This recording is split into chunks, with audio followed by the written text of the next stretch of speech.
এই আপনার কিসের বিপদ? হযরত আইয়ুব আলাইহিস সালামের চেয়ে বিপদ আপনার বেশি নাকি? কয় বছর? 18 বছর। কয় বছর?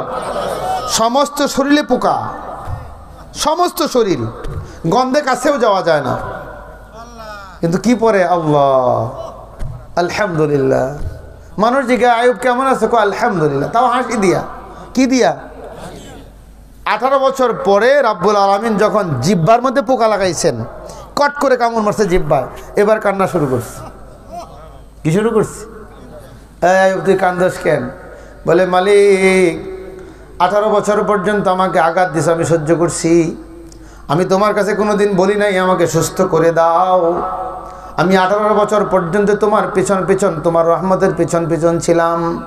তো মালিক 18 বছর পর্যন্ত আমি কান্দি না, এটার কারণ হইল আমার জিহ্বাটা তো ঠিক ছিল, আমি জিহ্বা দিয়ে তোমার জিকির করতাম।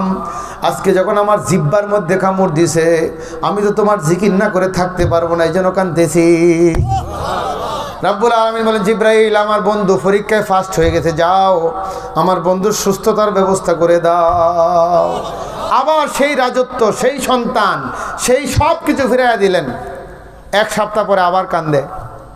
আইয়ুব আলাইহিস সালাম কি 1 সপ্তাহ পরে আবার কান্দে?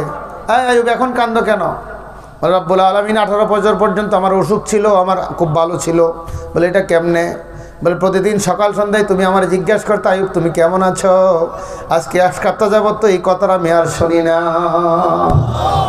আমার অসুস্থতা, তুমি আমাকে জিজ্ঞাসা করো আমি কেমন আছি, এর বাইরে আমার কিচ্ছু দরকার নাই।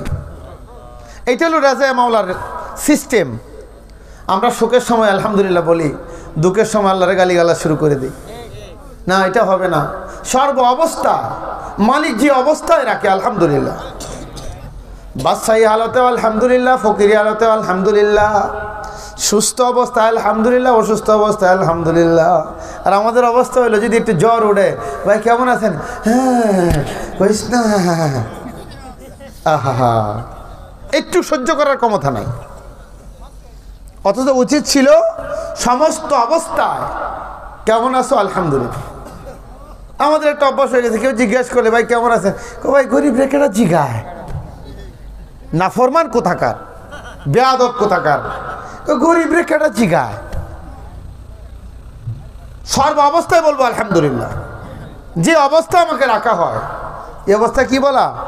আলহামদুলিল্লাহ।